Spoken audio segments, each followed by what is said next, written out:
región.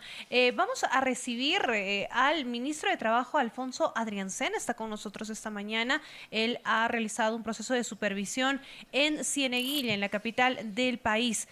Ministro, buenos días, bienvenido a RPP. Buenos días, Noemí, Carlos, saludos a todos. Muy buenos días.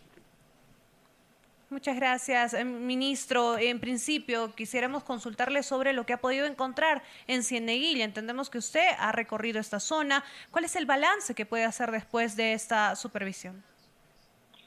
Bueno, lamentablemente estamos afrontando una crisis dinámica.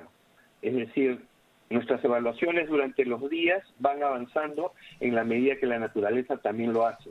Así que debemos tener constante supervisión sobre las zonas.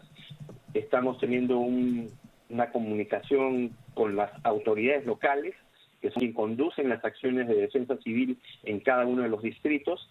Hemos visitado Río Seco, hemos conversado con el alcalde Chávez, tomamos conocimiento directo de los damnificados y ayer sábado hemos estado con ellos compartiendo un poco su malestar, pero también iniciando obras de acción con maquinarias, con agua, con medicinas y una serie de implementos que ellos ya requerían. ¿Cómo podría calificar la magnitud de los daños y qué tipo de necesidades también tienen los pobladores afectados y cómo reciben esta ayuda que les están brindando? Ministro, muy buenos días. Bueno, lamentablemente la situación desborda. Hay muchos focos de acción, muchos focos de atención. Estamos haciendo un despliegue a nivel nacional, todos los miembros del gabinete, conducidos con la presidenta, bajo indicaciones técnicas del INDECI. Nos estamos desplazando. La población obviamente al principio tenía desconfianza, tenía ciertos prejuicios, pero yo al menos lo que he vivido ya en Cieneguilla ayer ha sido un clima mucho más cordial. La gente está también apoyando, los propios vecinos apoyan a los que están más afectados, y eso es muy importante porque ya estamos viendo un clima diferente para atender una crisis que en realidad nos afecta a todos. Y en realidad, ¿cuál va a ser ese apoyo que se va a brindar a la ciudadanía que tanto lo espera? Hay mucha gente que lo ha perdido absolutamente todo, ya no tiene su negocio, su puesto de trabajo. Desde su sector, ¿cuál es la ayuda que se va a enviar a las poblaciones vulnerables, a las poblaciones que lamentablemente han sido afectadas por las lluvias? Nosotros contamos felizmente con un programa que ya lleva varios años funcionando, que se llama Trabaja Perú, se llamaba Trabaja Perú y se llama Lurawi Perú.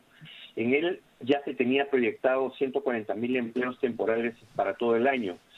Actualmente, bajo el sistema de la delegación de facultades, se ha realizado una demanda adicional por 115 millones más, lo cual va a permitir ampliar 50.000 empleos temporales. ¿Qué ocurre? A través de lo que ha ocurrido ahora con la crisis, entonces se está haciendo un direccionamiento más específico a las áreas en donde se ha generado precisamente la catástrofe.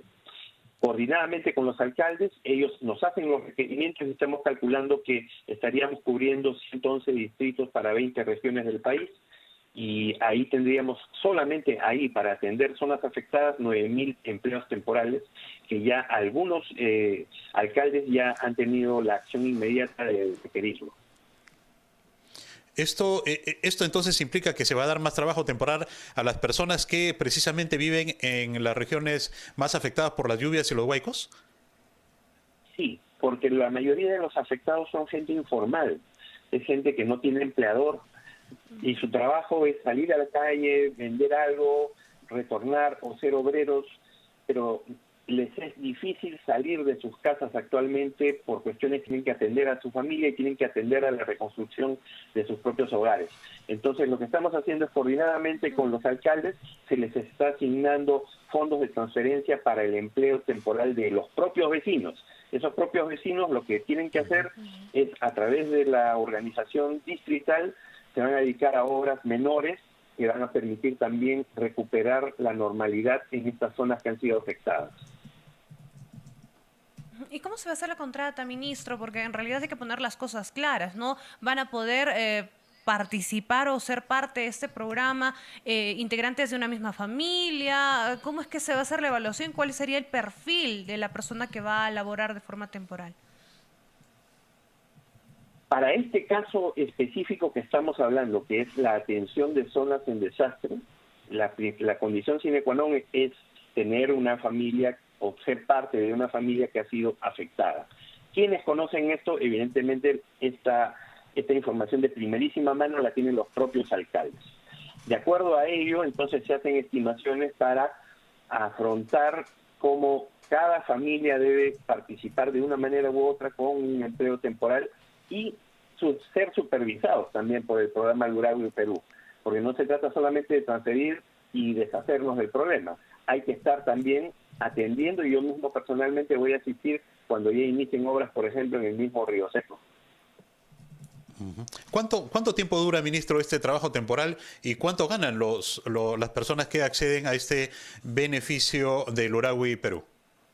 Y hay jornales distintos, porque también hay actividades distintas, hay labores de pintado, de arreglo de veredas, mejoramiento de pistas.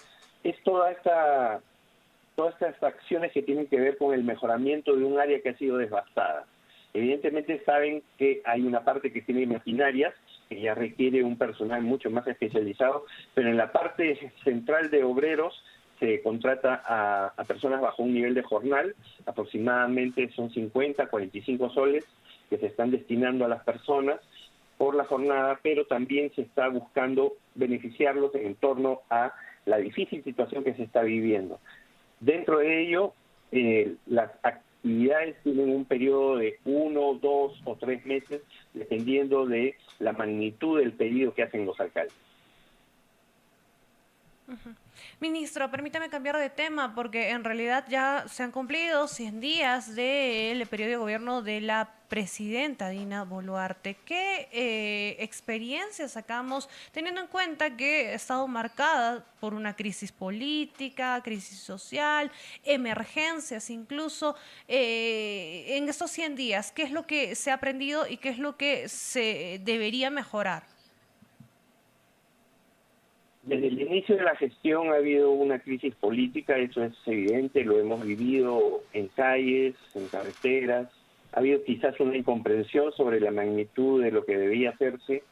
La presidenta es una presidenta constitucional, es producto de una sucesión y un orden de derecho luego de los sucesos del 7 de diciembre. La experiencia que yo vivo al interior del gabinete es una experiencia de mucha unión, de trabajo concertado, de ganas por resolver problemas que han sido durante mucho tiempo detenidos y no han sido atendidos con corrección. ¿Alguna autocrítica, ministro? Sí, claro, o sea, siempre todos tenemos que tener la autocrítica por delante, todo funcionario tiene que tener siempre en perspectiva de que uno genera acciones que muchas veces no benefician a todos o perjudican a algunos y se generan críticas. Pero lo importante es centralizar todo lo que hemos estado viviendo. Yo creo que superada o aminorada la crisis política, ahora tenemos que atender a una situación mayor. Es una crisis del clima, una crisis que afecta por razones de la naturaleza. Frente a esto yo me he permitido decir que no es posible que tengamos divisiones. Hoy hay miles de peruanos que están damnificados y ya no caben lamentos. Tenemos que hacer acciones concretas, directas e inmediatas. Por eso es que estamos ahora en esta acción y la estamos conduciendo nosotros mismos, directo. Muy bien. Ministro, muy amable, muchísimas gracias por acompañarnos. Gracias a ustedes. Muy buenos días. Muy amable. Alfonso Adriancén, ministro de Trabajo, nos acompañó en esta edición. Vamos de inmediato a escuchar a nuestros anunciantes. Volvemos.